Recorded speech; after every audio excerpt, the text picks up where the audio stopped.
여호와께 감사하고 그의 이름을 불러 아뢰매 그가 하는 일을 만민 중에 알게 할지어다. 우리의 주인 되신 하나님, 한 주간 동안 우리와 동행하시며 영육을 지키시고 하나님의 길로 인도하심을 감사드립니다. 또한 거룩한 주일 하나님께 나와 예배하게 하시니 감사드립니다. 오늘 예배를 통해 우리 가운데 거하시는 하나님의 영광을 보며 감사와 찬양의 예배를 드리게 하옵소서. 잃어버린 한 영혼을 향한 하나님의 마음을 알게 하시고 하나님의 마음으로 열방을 품어 세상으로 나아가는 삶이 되게 하옵소서.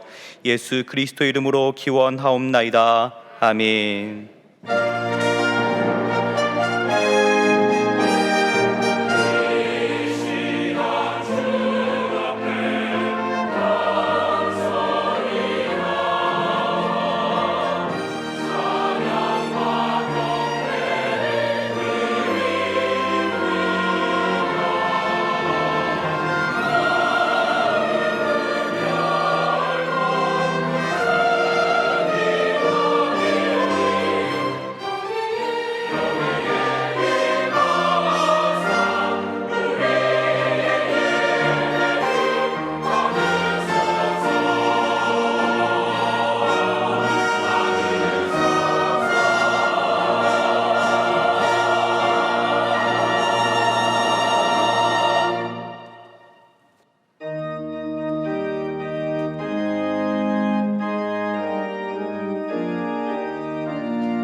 멸류관 벗어서 주 앞에 드리세.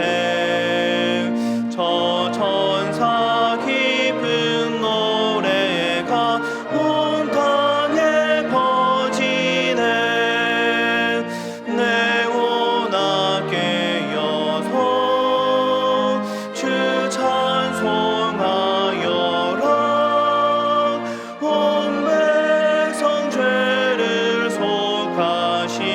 만왕의 왕일세. 멸류관 벗어서 주 앞에 드리세. 그 손과 몸의 상처가 영광 중 빛나네.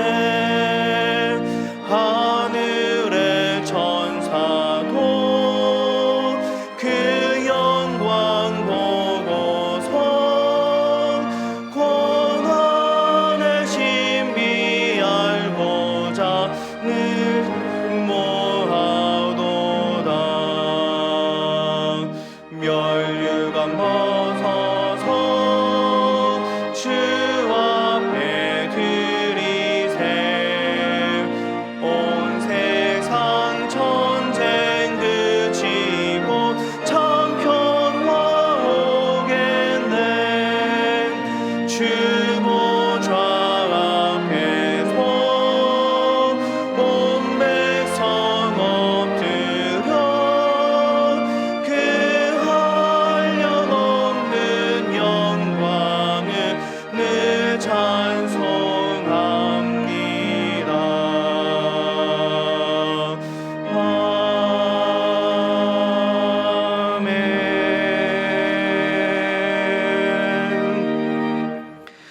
지난 한 주간 우리의 삶을 돌아보며 침묵으로 참회의 기도를 드리겠습니다.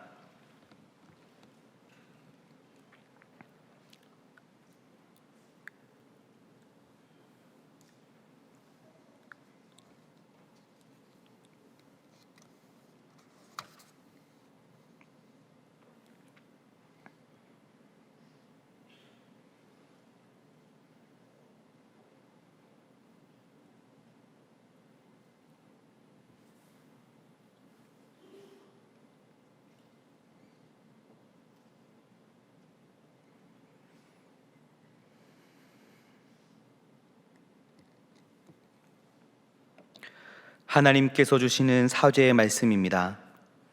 여호와께서 말씀하시되 오라 우리가 서로 변론하자. 너희의 죄가 주홍 같을지라도 눈과 같이 희어질 것이요 진홍같이 붉을지라도 양털같이 희게 되리라. 아멘.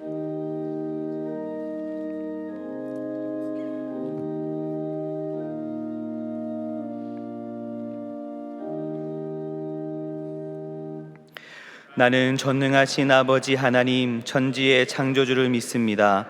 나는 그의 유일하신 아들 우리 주 예수 그리스도를 믿습니다. 그는 성령으로 잉태되어 동정녀 마리아에게서 나시고 본디오 빌라도에게 고난을 받아 십자가에 못 박혀 죽으시고 장사된 지 사흘 만에 죽은 자 가운데서 다시 살아나셨으며 하늘에 오르시어 전능하신 아버지 하나님 우편에 앉아 계시다가 거기로부터 살아있는 자와 죽은 자를 심판하러 오십니다. 나는 성령을 믿으며 거룩한 공교회와 성도의 교제와 죄를 용서받는 것과 몸의 부활과 영생을 믿습니다. 아멘.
자막을 보시면서 함께 교회 공동 기도를 드리겠습니다. 생명의 구원자 되시는 하나님, 동안교회가 주님의 마음으로 한 영혼을 품고 전도할 때마다 복음의 열매를 거두게 하옵소서. 동인선교회, 블루오션, 발리 한인교회, 동안교회가 연합하여 진행되는 인도네시아 발리 선교를 통해 많은 영혼들이 구원을 받고 인도네시아가 복음으로 변화되어 주님을 경배하는 나라 되게 하옵소서. 별내 동안교회, 남양주 동안교회, 원자력 동안교회와 동안교회의 연합 사역을 통해 지역사회의 선한 영향력을 행사하고 소외받는 많은 이들에게 하나님의 사랑이 전해지게 하옵소서. 담임 목사님의 영육간에 강건함을 주시고 가정과 사역 위에 하나님의 은혜와 평강이 충만하게 하옵소서. 아멘. 이제는 각 개인의 기도 제목과 작정한 한 영혼을 위하여 그리고 환우들을 위하여 기도를 드리겠습니다.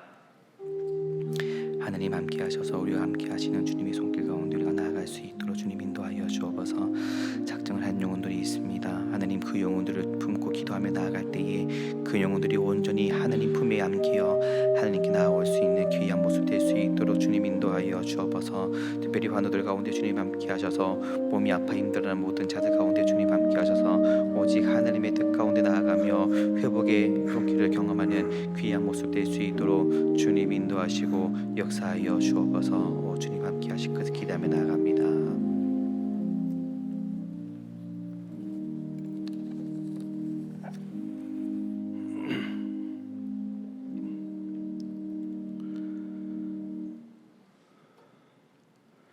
하나님 아버지, 사람이 무엇이기에 그렇게 생각하여 주십니까? 우리들 인생이 무엇이기에 이토록 염려하여 주십니까? 사람은 한낱 숨결과 같고 기우는 그림자와 같습니다. 우리들의 입은 헛된 것을 말하며 우리들이 맹세하는 오른손은 거짓으로 속이는 손입니다. 그럼에도 불구하고 하나님 오늘도 변함없이 예배의 자리로 불러주시니 감사합니다. 내가 행한 것이 없고 선한 것도 없고 어리석음에 실족할 때에도 하나님 나를 일으켜 세워주시고 기도하게 하시니 감사할 뿐입니다. 하나님 이제 삶의 모든 복잡한 생각과 근심들을 주님 앞에 내려놓습니다. 우리가 감당해야 할 모든 것들을 주님의 손에 올려드립니다. 때로는 원망도 되고 때로는 불평불만도 있지만 하나님 우리에게 맡겨주시고 감당케 하시니 하늘의 소망을 붙잡고 다시 일어서게 하여 주시옵소서. 우리는 어디로 가는지 알지 못하나 하나님은 아십니다. 우리의 가는 모든 길이 주님의 손안에 있음을 믿습니다. 하나님 그래서 불안을 이기고 평안을 누릴 수 있게 되기를 기도합니다. 고난의 이 길 끝에서 하나님의 축복을 기대하며 소망하며 살아가는 은혜가 있게 하여 주시옵소서. 아버지 하나님, 특별히 고통과 환난 가운데 처해 있는 주의 자녀들을 위해서 기도합니다. 육신의 질병과 물질의 고난, 그리고 시험에 빠진 성도들의 기도와 간구를 들어주셔서 하루속히 회복되는 축복을 베풀어 주시옵소서. 상실의 빈자리들을 하나님을 향한 믿음으로 채워나갈 때 아버지 하나님 모든 성도들의 가정마다 하나님의 나라가 임하게 하셔서 우리들이 걸어가는 곳곳마다 하늘의 신령한 복과 땅의 기름진 복을 누리는 축복의 통로가 되게 하여 주시옵소서. 하나님 김영준 담임 목사님 영육간에 강건케 하시고 가정에 축복 주셔서 맡기신 사명들 잘 감당케 하시고 하나님의 은혜와 평강이 늘 충만하게 하옵소서. 보이지 않는 곳에서 헌신과 봉사로 교회를 섬기고 성도들을 섬기는 이름 없는 봉사자들을 기억하여 주셔서 하나님 그들의 삶이 하늘로부터 내려주시는 축복의 삶이 되게 하여 주시옵소서. 시온 찬양대의 찬양으로 마음에 성령 충만을 누리게 하실 때 하나님 지휘자와 반주자, 오케스트라 단원들과 찬양대원들 모두 허락하신 달란트로 삶을 풍요롭고 은혜롭게 지키며 살아가는 축복을 주시길 기원합니다. 살아계신 우리 주 예수 그리스도의 이름으로 기도합니다. 아멘.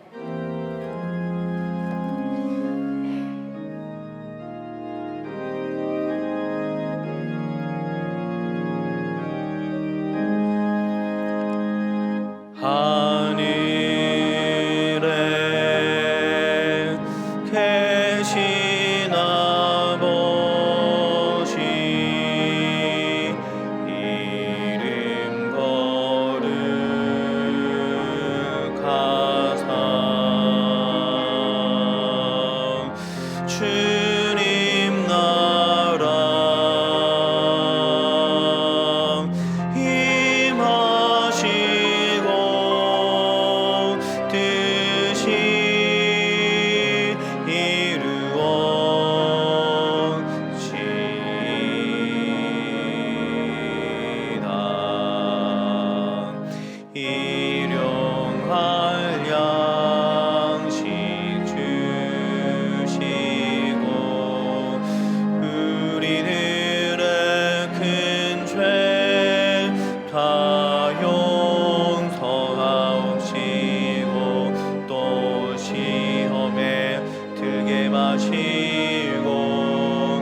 악에서 구원하소서. 대개 주의 나라 주의 권세 주의 영광 영원히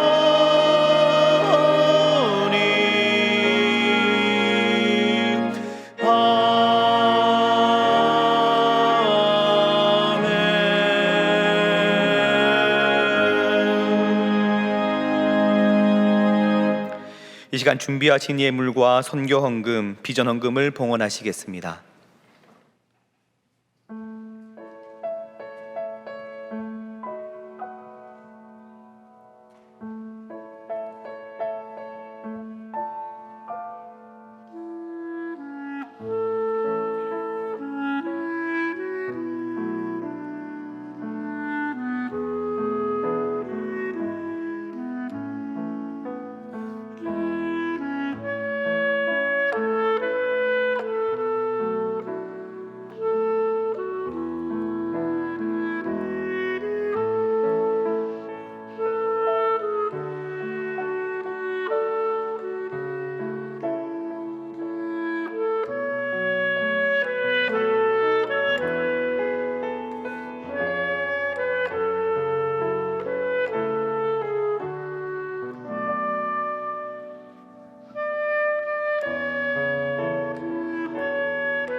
아멘.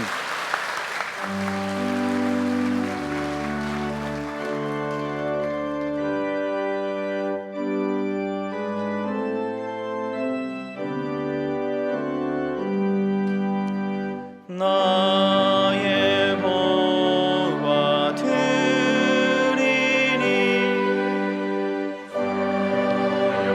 받아 주셔서 하늘나라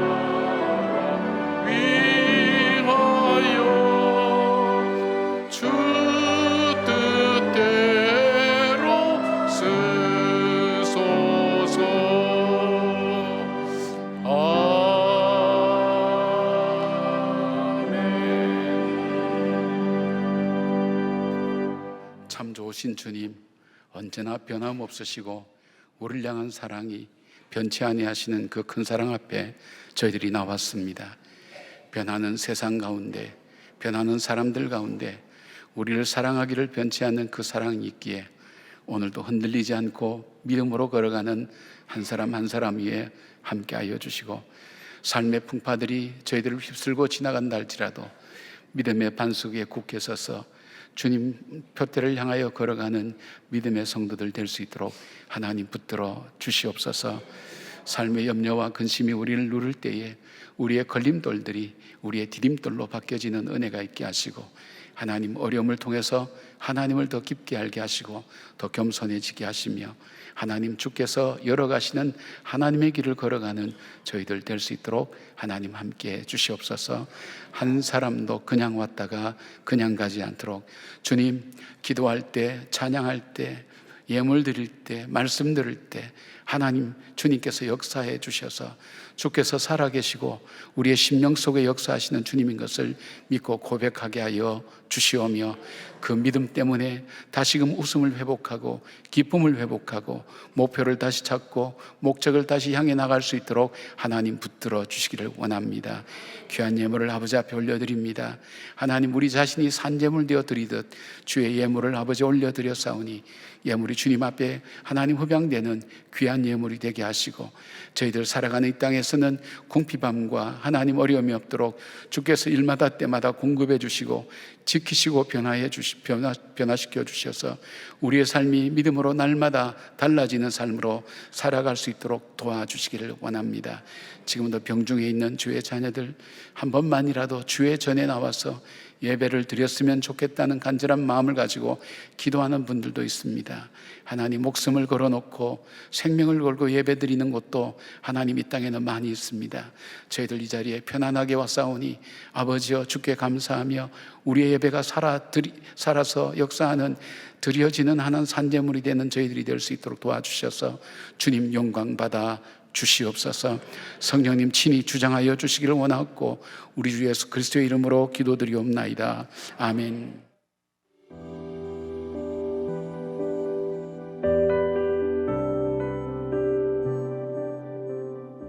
초등학교, 중학교 시절 제가 그때까지는 정말 교회를 열심히 다녔던 것 같아요. 부모님도 모태신앙이시기도 했고, 근데 한 중학교 1학년 말부터 제가 공부하느라 좀 바빠져가지고 그때부터 다 교회를 못 나오게 됐던 것 같아요. 그래서 제가 지방으로 학교를 가고 대학교에 가자마자 다시 교회를 나올 줄 알았어요. 제가 이제 고등학교 때 바쁜 생활이 끝났으니까 대학교 되면 좀 시간적으로 솔직히 여유가 많았거든요.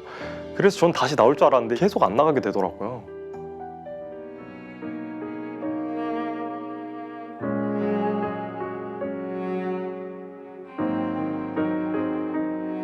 대학교 3학년 때쯤 이제 1학기 기말고사가 끝나고 한 학기를 되돌아보는데 뭔가 삶이 굉장히 뭔가 어색하고 불편하달까?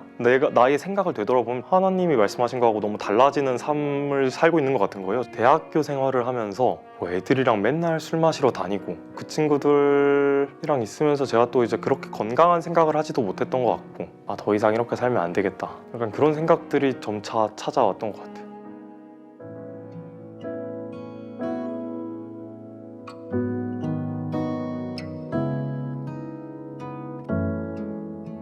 아, 이대로 있으면 안 되겠다. 그래서 이제 시험이 끝난 주 주말에 이제 짐을 서울로 가져오면서 엄마한테 엄마 나 교회 가야겠다. 청년부 몇 시에 하는지 아냐? 그랬더니 엄마가 이제 3시 반에 한다. 가봐라. 해서 이제 나왔죠. 그렇게 교회를 나와서 지금 한 1년 반 정도 된 것 같아요.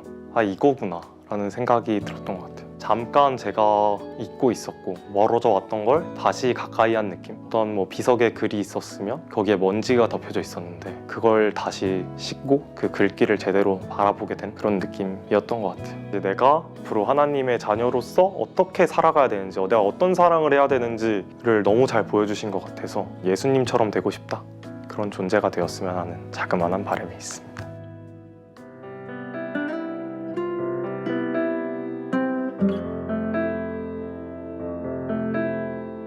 봄에 또 세례 입교식이 있었잖아요. 그때 저희 패먼 중에 한 명이 그때 세례교를 받았어요. 선서를 하잖아요. 그걸 보면서 이제 내가 하나님의 자녀가 되겠다고 선포하는 그 순간이 정말 뭔가 은혜롭다고 저는 느껴졌거든요. 그러면서 그동안의 저의 교회 생활이 머릿속에서 쫙 스쳐 지나갔던 것 같아요. 내가 완전 아기 때부터 다녔던 교회에 대한 모든 기억들이 그 한순간에 스쳐 지나가게 되면서 아, 나도 이제 하나님의 뭔가 자녀가 되어야 되겠다 라는 생각이 그때 들었던 것 같아요. 그래서 이제 이번에 세례 입교를 신청하게 되지 않았나. 언제나 나를 믿고 나를 사랑해주고 나를 위해 기도해주는 우리 엄마 아빠, 내 엄마 아빠 덕분에 다시 하나님 앞에 설 수 있고 하나님의 자녀로 다시 태어날 수 있게 된 것 같아서 너무 기쁘고 감사합니다. 사랑해요. 안녕하세요. 이번에 입교를 하게 된 청년 브릿지 강수민이라고 합니다. 저는 이번에 입교를 하면서부터 이제 새롭게 시작하는 저의 교회에서의 삶이라고 생각하는데, 이제부터는 뭔가 지금까지 많이 해오지 못했던 교회 프로그램이나 교회에서 할 수 있는 행사들, 이런 걸 조금 더 적극적으로 참여해 보고자 합니다. 많은 응원 부탁드립니다. 감사합니다.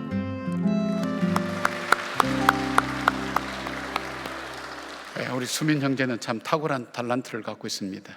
간증하고도 2번이나 박수 받기만요. 고맙습니다. 오늘 저희 교회에서 세례 받는 분들이 입교가 13명, 세례가 40명입니다. 굉장히 많은 숫자죠. 새롭게 예수를 믿겠다고 또 신앙으로 이렇게 부모님에서 유아 세례를 받았던 그런 자녀들이 오늘 내가 내 입으로 예수 그리스도를 나의 구세주와 주님으로 고백하고 영접하는 그런 복된 날이기도 합니다. 교회 큰 축복의 축제죠. 여러분 저녁에 함께 오셔서 함께 축복해 주시고요. 그리고 성찬식이 있습니다. 저희 교회는 성찬식을 자주 하지 않기 때문에 성찬에 참여하기가 쉽지 않은데 저녁에 꼭 같이 오셔서 성찬의 자리에 여러분 함께 참여하시고 축복해 주시면 고맙겠습니다.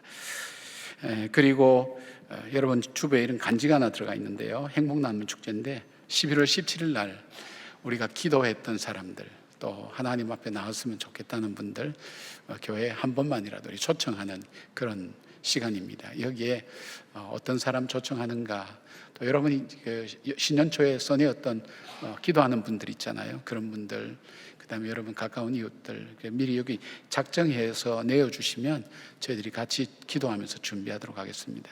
여러분께서 그렇게 이 간지를 잘 활용해 주시길 바라고요.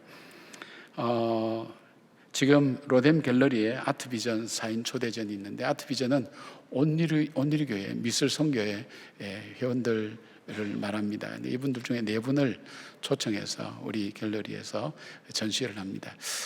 가끔 그런 생각을 해봅니다. 우리가 인사동이나 이런 데 가서 또 작품들을 보기도 하고 시간도 일부러 내야 되는데 저희들은 그렇지 않아도 되지 않습니까? 여기서 한 층만 내려가시면 오고 가면서 귀한 작품들을 보게 되죠. 그분들이 그림을 통해서 하나님 주신 귀한 은혜를 또 그림에 담아서 우리에게 함께 소개하고 또 함께 알려주시는 귀한 어떤 모습들을 우리가 함께 나눌 수 있다는 게 참 큰 은혜입니다. 작가의 기쁨은 우리가 보고 우리가 함께 느끼고 그 마음을 우리가 공감해주고 또 우리가 우리 마음에 담아서 그 감정을 또 아름답게 만들어가는 그것이 작가의 큰 기쁨입니다. 내가 봄으로서 나의 기쁨, 또 작가들에게 또 기쁨을 줄 수 있다는 것, 그건 참 은혜라고 생각합니다. 한 번씩 보셔서 또 그 얼굴은 잘 모르지만 그분의 작품 앞에서 잠깐이라도 그분을 위해서 축복하는 기도해 주시면 훨씬 더 영적인 감상이 될 것 같습니다. 여러분께서 그렇게 해주시면 좋겠고요. 오늘 참 감사한 일인데요. 우리 최태혁 형제가 있습니다. 장애인인데 최태혁 형제는 아빠와 함께 일부 예배에 꼭 나오는 그런 형제입니다. 이번에 장애인 전국체전에서 금메달 4개, 은메달 1개, 동메달 1개를 받았습니다. 일부 예배 때 우리가 축하를 많이 했는데 고난과 시련 속에 포기하지 않고 그 고난과 시련을 극복해 가면서 새로운 삶을 만들어가는 이 가정을 볼 때 얼마나 감사한지 여러분에게도 큰 도전의 시간 되기를 바랍니다. 이제 영상으로 계속 교회 소식 함께 나누겠습니다. 나는 내 마음의 복음이 흥했던 곳에서 다시 아버지를 만나고 주님 내 마음의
합시다. 나는 내 마음에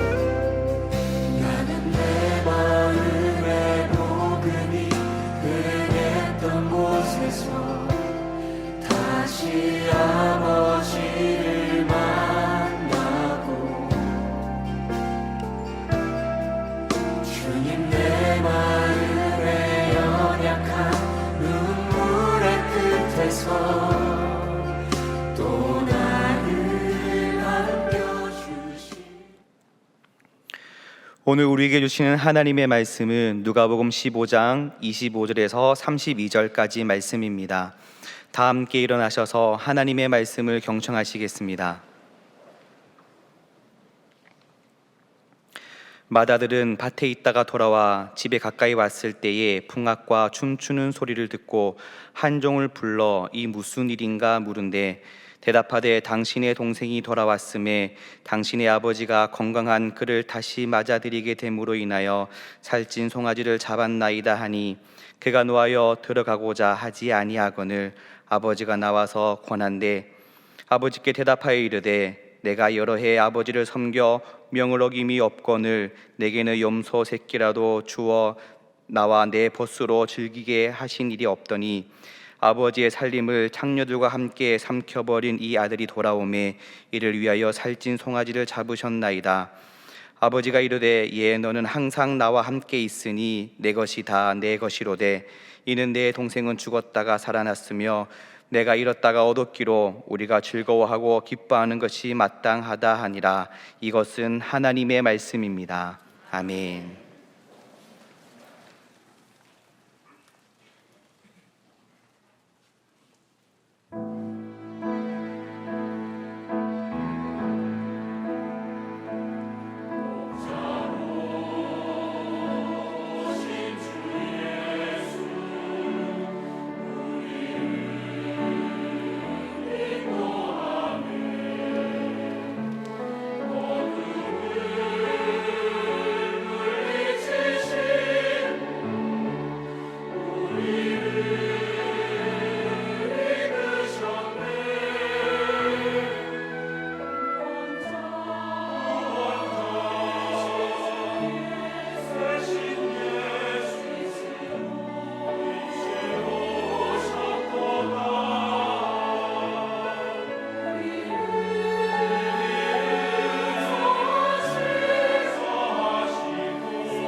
아멘.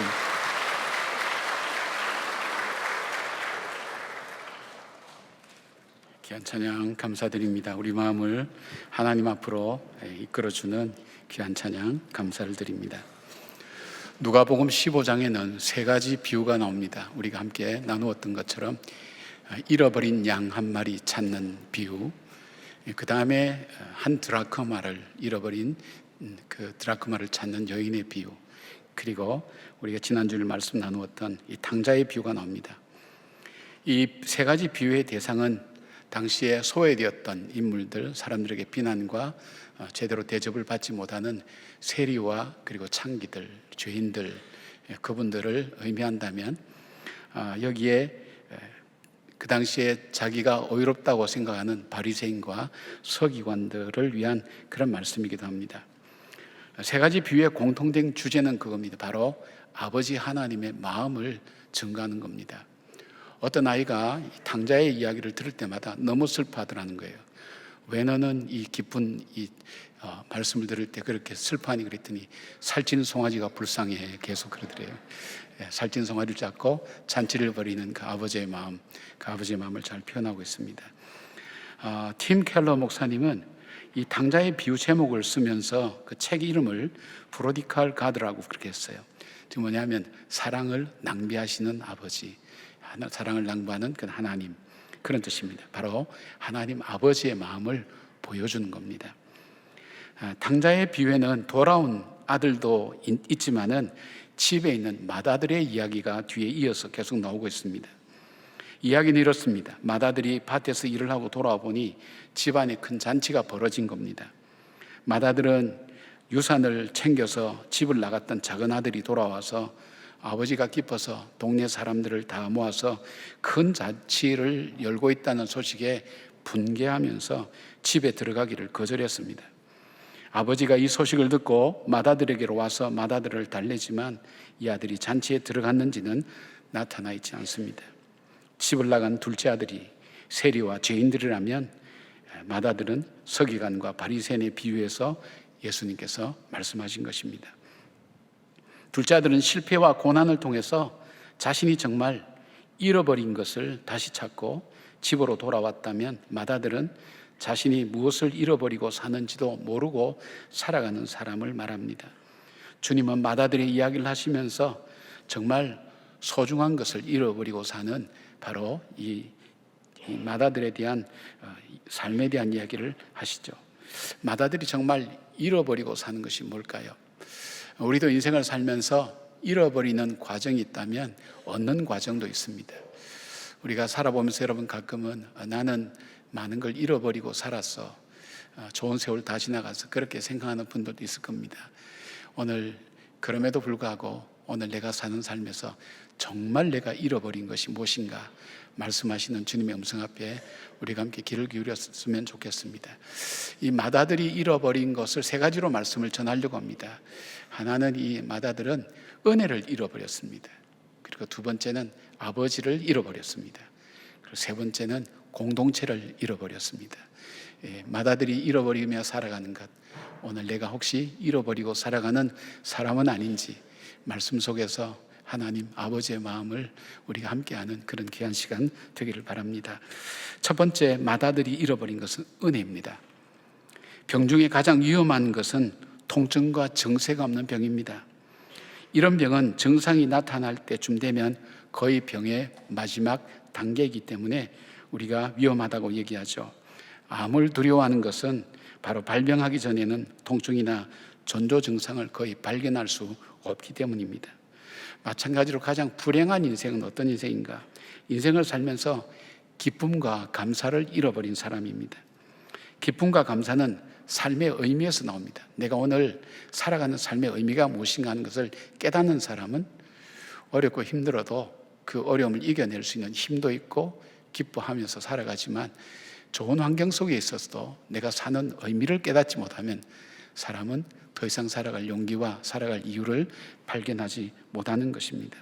그런데 이 감사와 기쁨, 이것이 어디서부터 오느냐? 감사와 기쁨은 바로 하나님의 은혜로부터 오는 것입니다. 내 삶 속에 어느새 나는 살면서 감사와 기쁨을 잃어버렸다고 생각한다면 이미 여러분 속에 잃어버린 것, 많은 것들 중에도 가장 중요한 것, 하나님의 은혜를 잃어버리고 사는 분들과 같다는 것입니다. 탕자는 모든 것을 다 잃어보았습니다. 인생의 밑바닥까지 내려갔고 아무런 희망도 없었던 사람입니다. 유대인들이 가장 부정하다 여기는 돼지를 치고 돼지우리에 거하면서 돼지가 먹는 지업 열매를 먹고 살았습니다. 그런데 이것마저도 더 이상 먹을 수 없는 마지막 순간까지 왔습니다. 그는 아버지 품이 그리웠습니다. 아버지 집이 생각났습니다. 자기가 돈도 가족도 친구를 비롯해서 모든 것을 다 잃어보았지만 정작 자기에게 소중한 것은 아버지와 아버지 집이라는 것을 그는 깨닫게 되었습니다. 사람들의 냉담 속에서 사랑이 그리웠습니다. 먹을 것도 없는 상황 속에서 아버지 집의 풍족함을 기억해내었습니다. 그때는 몰랐습니다. 모든 것을 다 잃고 난 다음에야 깨닫게 된 것입니다. 자기에게 주어진 모든 것이 당연한 것이 아니라는 것. 탕자가 정말 필요한 것은 아버지의 사랑과 평범한 일상이었다는 것, 그리고 이 모든 것이 저절로 주어진 것이 아니었다는 것을 그는 발견하게 되었습니다. 그런데 오늘 집에 있던 마다들은 모든 것이 당연하게 생각하고 오히려 자기가 생각하는 그 생각 속에 갇혀서 살아가고 있었습니다. 이것을 우리는 자기의가 강하다, 자기의를 가지고 살아가는 사람이라고 이야기를 합니다. 우리 모두가 인생의 기준을 가지고 살아갑니다. 자기가 옳다고 생각하는 대로 결정하고 판단합니다. 그런데 이것에 갇혀 있게 되면 어떤 의식이 들어오기 시작하는가 하면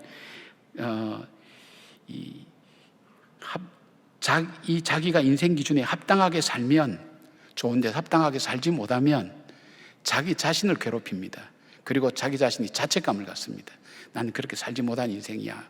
그리고 자기가 생각했던 기준대로 살아가면 자기도 모르는 우울감이 들어오면서 교만해지면서 다른 사람을 저렇게도 살지 못하느냐 하면서 비난하고 비판하는 사람이 되는 것입니다. 30절 보니까 마다들은 아버지의 살림을 창녀들과 함께 삼켜버린 아들이라고 큰아들이 얘기합니다.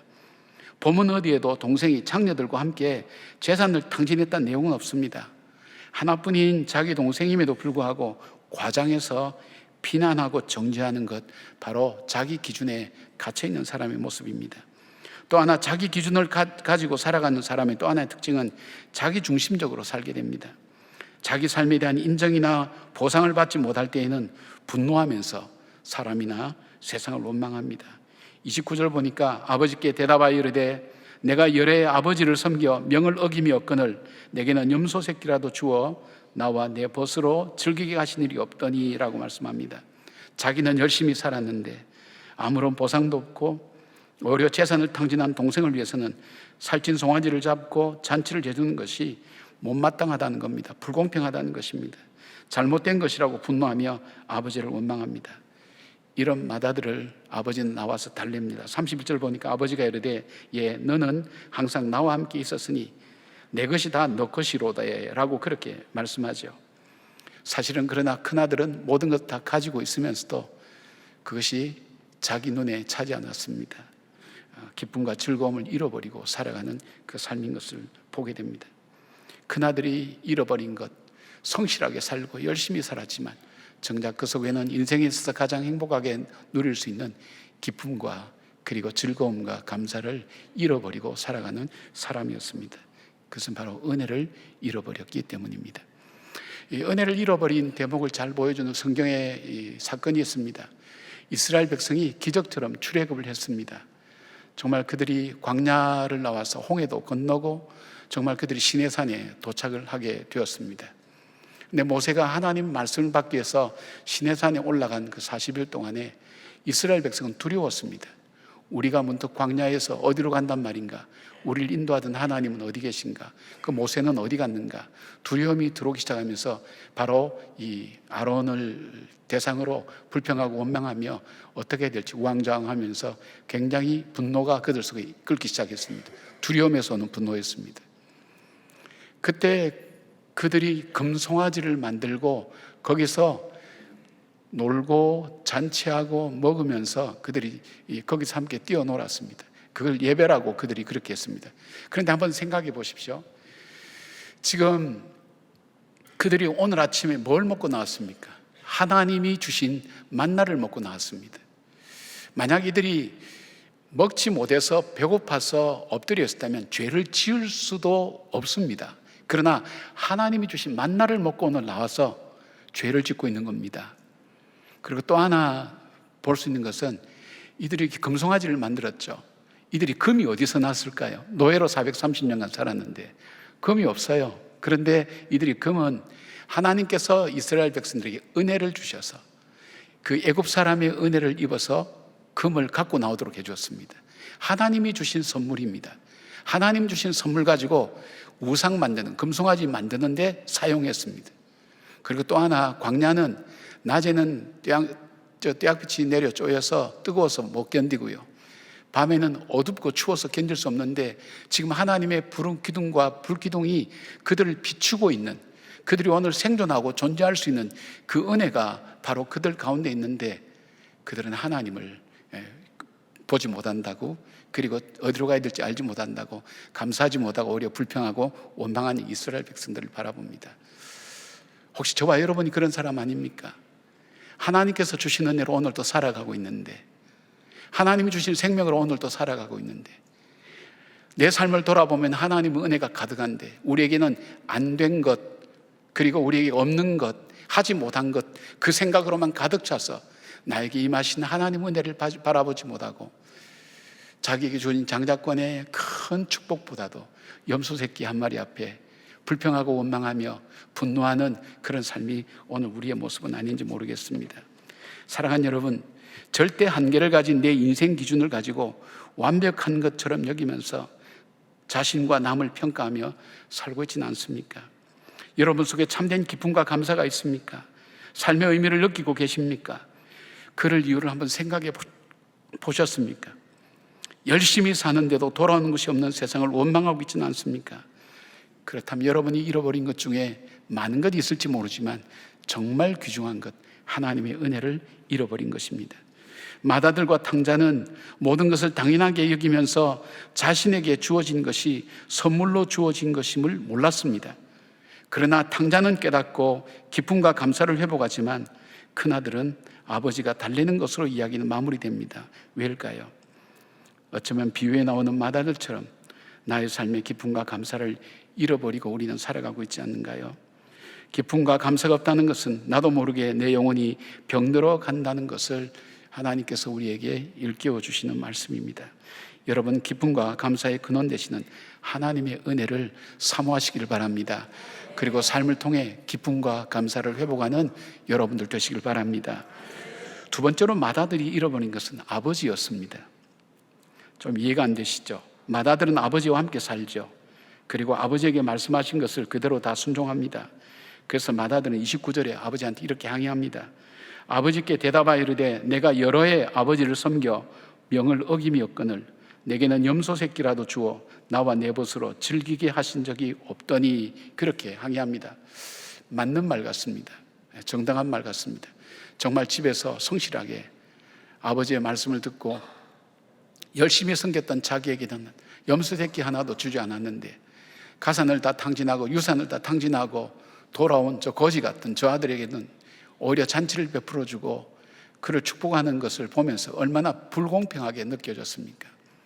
그런데 여기에 섬겨라는 이 단어를 원어로 보면 툴리오라는 그런 단어를 쓰고 있는데, 이 단어의 의미가 순종하다, 복종하다는 의미인데 이 단어는 아버지와 아들 관계에서 쓰는 단어가 아닙니다.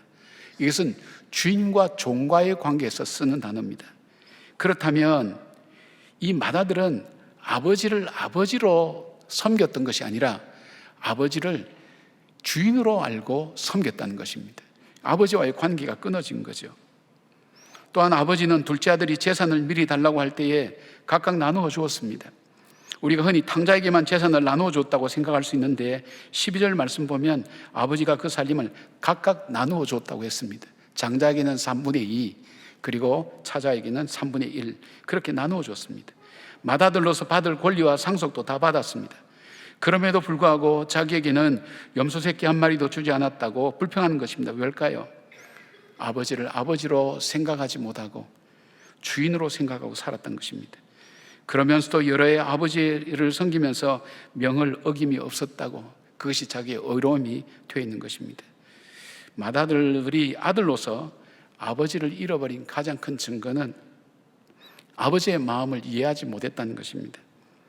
아버지는 맏아들을 사랑하는 아들로 여겼습니다. 그렇게 불평하는 아들에게 너는 나와 항상 함께 있으니 내 것이다 너 것이다 그렇게 말씀하죠. 이 말은 중동지방에서 통용되는 자녀에게 가장 친근하고 사랑스러운 표현인 것입니다. 그러나 큰아들은 자기를 아들로 여기는 아버지의 마음을 알지 못했습니다. 종은 주인의 마음을 알 필요가 없습니다. 현실적으로 주인이 시키는 것을 고분고분하게 다 지켜 행하면 되는 것입니다. 그러면 종과 주인의 관계는 계속 유지됩니다. 그러나 아들은 다릅니다. 아버지의 마음을 아는 것이 아버지와 아들의 관계입니다. 아버지의 마음은 무엇일까요? 그 아버지의 마음을 잘 볼 수 있는 구절이 32절이죠. 이 내 동생은 죽었다가 살아났으며 내가 잃었다가 얻었기로 우리가 즐거워하고 기뻐하는 것이 마땅하니라.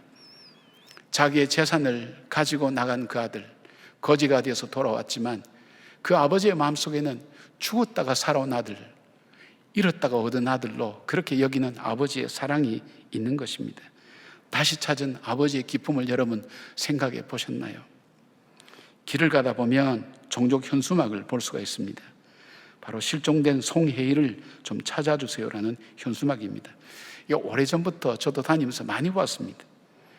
1999년 당시 17살이었던 딸을 잃어버린 그 아버지는 딸을 찾기 위해서 25년간이나 생업을 접고 전국으로 딸을 찾기 위해서 몸부림쳤던 아버지 그 송길용 씨가 지난 8월 달에 마음에 한을 품고 세상을 떠났습니다.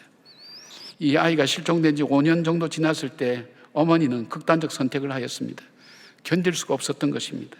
자녀와 아내를 잃은 아버지는 무엇에 의지하여 살고 싶었을까요?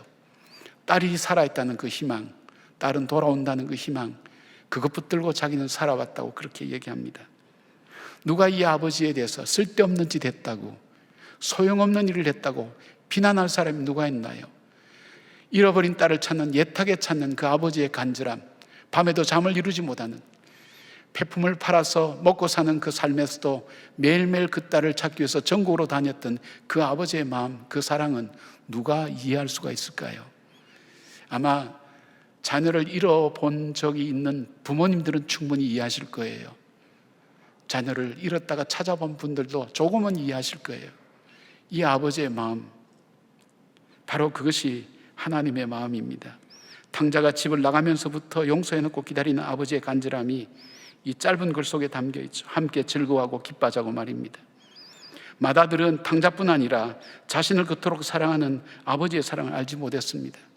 그저 종으로만 일을 했습니다. 그러기에 자기에게 자녀로서 모든 유산을 받았지만 만족하지 못하고 염소 새끼 한 마리 받지 못했다며 아버지를 원망하는 것입니다. 자식의 죄 중에서 가장 큰 죄가 뭘까요? 부모의 마음을 모르는 것 아닐까요? 남과 똑같습니다. 다른 사람과 다를 바가 없죠.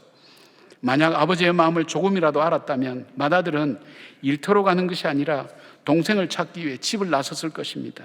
아버지의 애타는 심정을 조금이라도 알았다면 그는 바로 동생을 찾으러 떠났을 겁니다. 그리고 그 동생이 돌아와서 기뻐하는 그 아버지 앞에 동생의 허물과 죄를 과장하고 그리고 들춰내면서 정말 쓸모없는 자식이라고 그렇게 이야기하지는 않을 겁니다. 사도 바울은 이 하나님 아버지의 마음을 알고 난 다음에 회심했습니다. 그리고 그는 로마서를 통해서 이렇게 고백합니다. 제가 종종 인용하는 말입니다.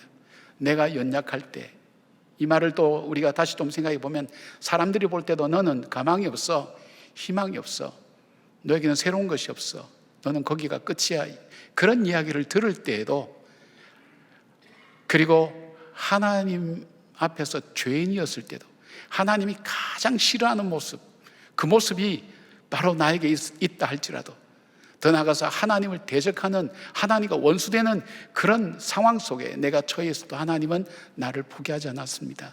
나를 위해서 십자가에서 친히 자기 아들 예수 그리스도를 못 박아 죽임으로 나를 얼만큼 사랑하는지 바로 그 사랑을 내가 알았습니다. 그 고백입니다. 그리고 그는 이렇게 고백합니다. 내가 먹지 못하고 자지 못하고 감옥에 갇히고 매도 맞고 죽을 고비 넘기면서도 이 복음을 전하는 이유 중에 하나는, 내가 이렇게 살고 있는 이유는 그리스도의 사랑이 나를 강권하시기 때문입니다.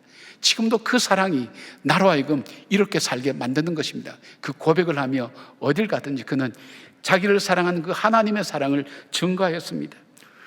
성격이 불같아서 우리의 아들이라고 이야기를 듣는 요한도 마찬가지였습니다. 그는 자기 성질대로 살았던 사람입니다. 자기 성격을 주체하지 못하는 그런 마음으로 분노하며 사는 사람일 수도 있죠. 그런데 그가 이 하나님의 사랑을 발견했습니다. 사랑은 여기 있으니, 사랑은 여기 있으니, 이 세상 어디를 찾아봐도 사랑을 찾을 수 없는데 사랑은 여기 있으니, 우리가 하나님을 사랑한 것이 아니요 하나님 우리를 사랑했다고. 그리고 그것을 깨닫고 난 다음 그는 평생 사랑의 사도로 그는 살았습니다.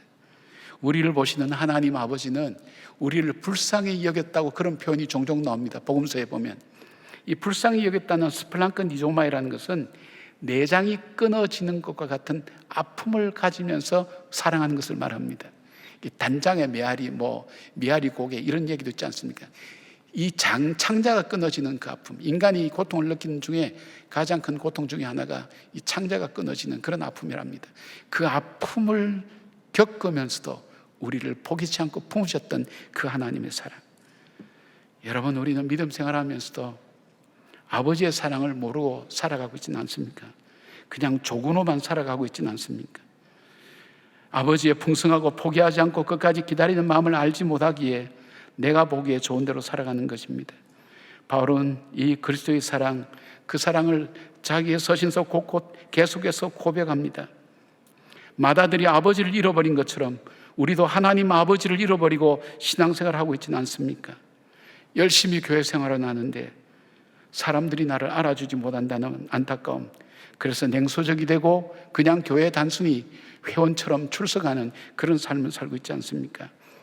내가 하나님의 사랑, 그 아버지의 사랑을 깨닫기 전에는 내 속에 하나님을 아는 기쁨이 내 안에 나타날 수가 없습니다. 아버지의 그 사랑을 알기에 내 속에 세상의 모든 것이 무너져도 그 기쁨이 내 안에 있는 겁니다. 그리고 소망이 우리 가운데 있는 겁니다. 그리고 감사가 우리 입술을 통해서, 삶을 통해서 증거되고 나타나는 것입니다. 마다들을 끝까지 포기하지 않고 설득하여서 기쁨과 즐거움의 잔치로 초대하는 아버지의 사랑, 그 사랑이 오늘 지쳐가는 저와 여러분의 인생길에 새로운 시작이 되는 기쁨과 그리고 감사의 시작이 되는 하나님의 축복이 되기를 간절히 기원합니다. 세 번째로, 마다들이 잃어버린 것은 공동체입니다. 28절에 그가 노하여 들어가고자 하지 아니하거늘 되어 있습니다. 마다들은 분노하여서 아버지가 베푼 잔치에 들어가기를 거절했습니다.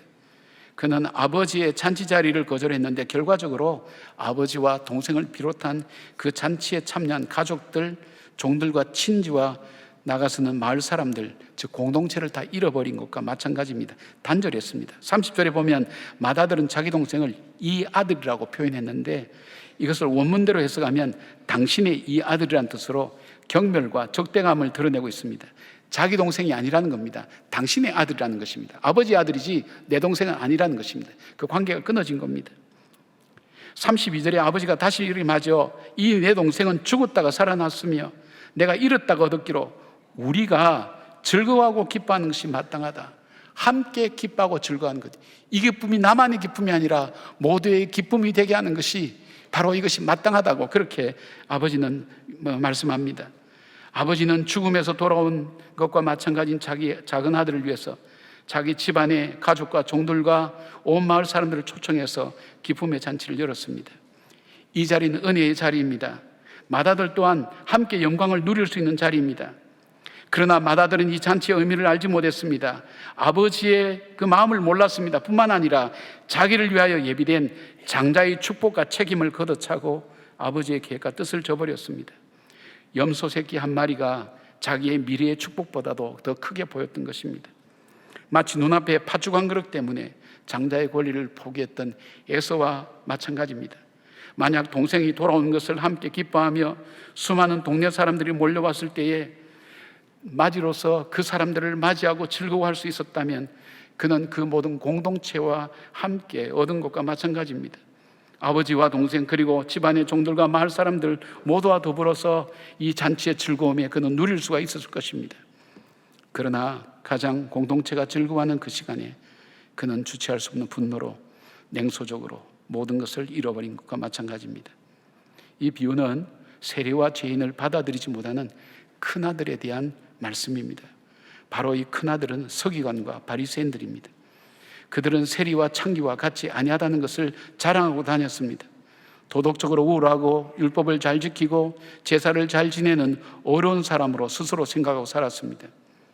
그러나 그들은 자신들이 하나님을 잘 섬긴다고 하면서 아버지의 마음을 모르고 종처럼 율법에 매여 사는 큰아들과 마찬가지였던 것입니다. 아버지의 마음을 그들이 알았을까요? 몰랐습니다. 디모데전서 2장 4절에 이렇게 말씀합니다. 하나님은 모든 사람이 구원을 받으며 진리를 아는 데 이르기를 원하시느라고 말씀합니다. 아버지의 마음입니다. 아버지의 그 마음을 이 큰아들은 몰랐습니다. 그리고 그들이 옳다고 주장하는 자기 의로움을 성경에서 뭐라고 말씀합니까? 이사야 64장 6절을 보니까 이렇게 말씀합니다. 무릇 우리는 다 부정한 자 같아서 우리의 의는 다 더러운 옷 같으며, 이 더러운 옷을 원어로 말하면 걸레입니다. 우리가 어떤 삶의 기준을 가지고 살죠. 여러분도 그런 생각하죠. 목사는 적어도 이렇게 살아야 된다는 기준을 여러분 갖고 계실 거예요. 저는 성도들은 적어도 이렇게 살아야 된다는 기준 저도 갖고 있어요. 어떻게 교회 다니면서 이렇게 살 수 있을까? 나름대로 그런 기준들을 다 갖고 있어요. 그런데 그 의가 하나님 앞에서는 걸레처럼 아무 소용이 없다는 거예요. 단지 드러난 죄, 드러나지 않는 죄, 표현되지 않는 죄, 표현한 죄, 그 차이입니다. 50보 100보라는 거예요. 하나님께서 보실 때는 다 똑같다는 거예요. 우리가 그 의 때문에 분노하고 의 때문에 사람을 정죄하고 미워하는 것, 하나님 보시기에 그건 아무것도 아니라는 거예요. 똑같다는 거예요. 우리는 똑같다는 거예요. 여러분, 서기관과 바리새인들이 자기들의 생각과 삶이 하나님 말씀을 가장 잘 지킨다고 생각하면서 그렇게 살지 못하는 세리와 창기 그리고 죄인들을 정죄하며 가까이 하지 않았습니다.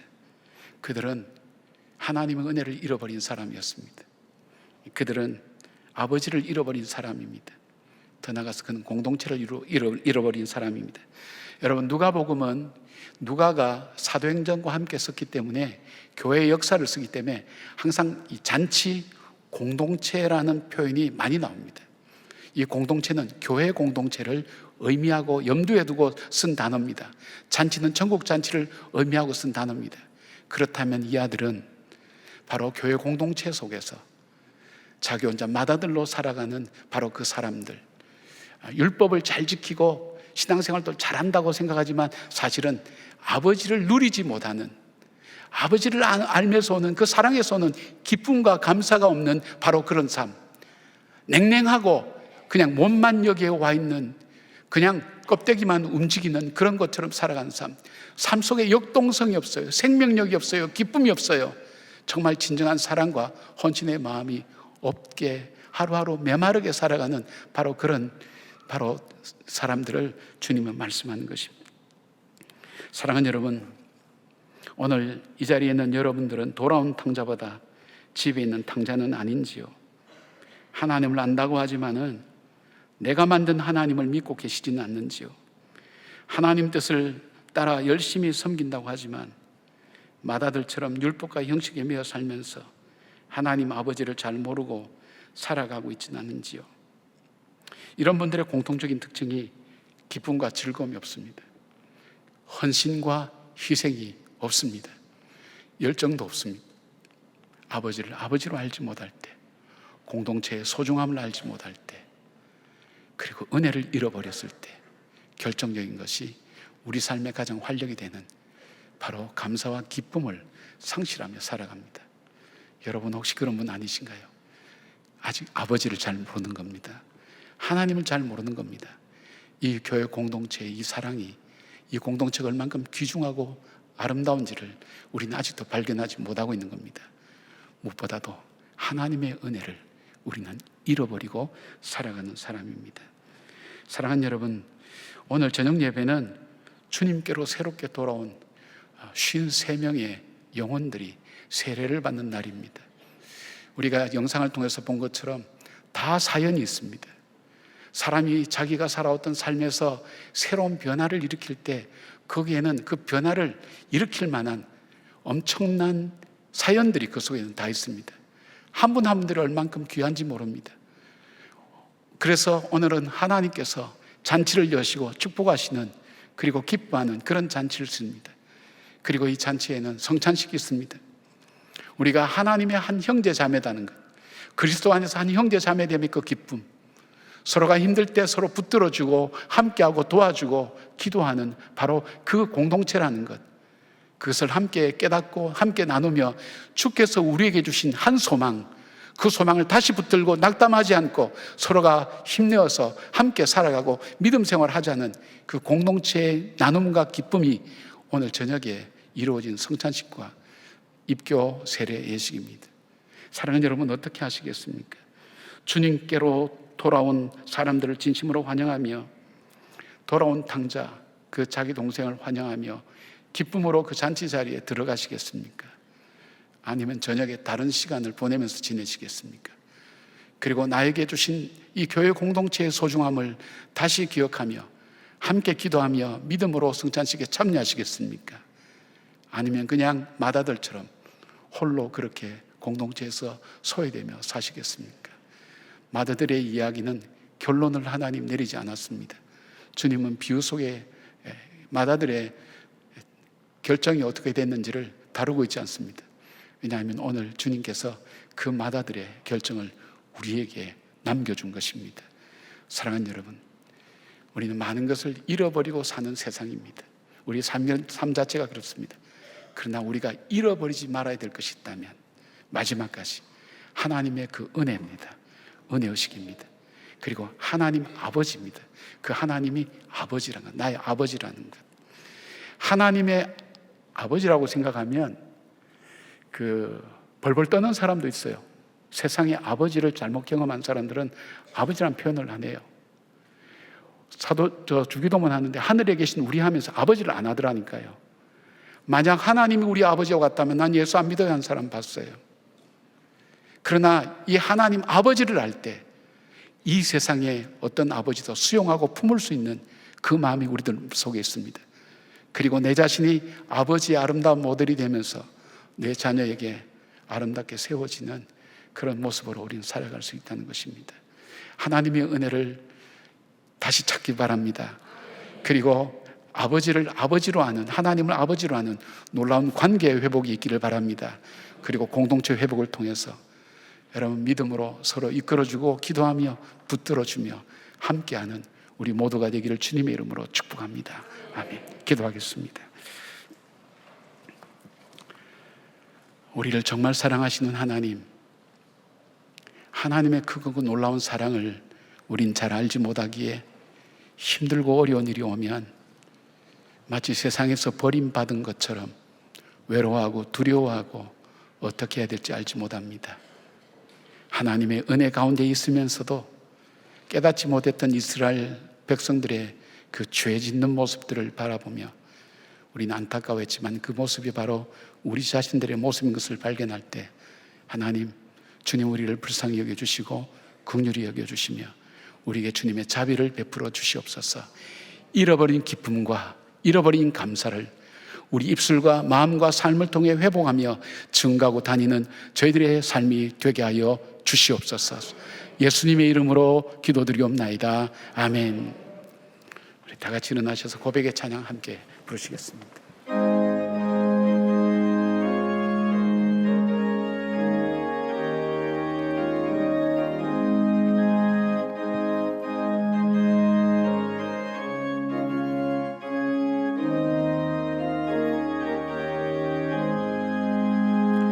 주 예수 내가 알기 전 날 먼저 사랑했네. 그 크신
11월 이달의 말씀을 함께 선포하시겠습니다. 이 계명은 곧 내가 너희를 사랑한 것 같이 너희도 서로 사랑하라 하는 이것이니라. 아멘. 이제는 우리 주 예수 그리스도의 은혜와 우리 하나님의 사랑과 성령님의 감화 감동하심이 우리가 잃어버리고 살아가는 하나님의 은혜, 하나님의 아버지 되심, 그리고 하나님 안에서 형제자매 된 귀한 공동체를 다시 회복하며 광야 같은 이 세상 외롭고 힘든 삶, 그러나 함께 있고 산 소망이 있기에 오늘도 우리의 기쁨과 감사와 그리고 감격을 가지고 우리의 삶을 살아가기를 다짐하는 예배를 드린 한 분 한 분들 머리 위에 참 어려운 이 나라와 이 민족 위에 그리고 한국의 교회 위에 지금부터 영원까지 함께 하시기를 간절히 축원하옵나이다. 아멘.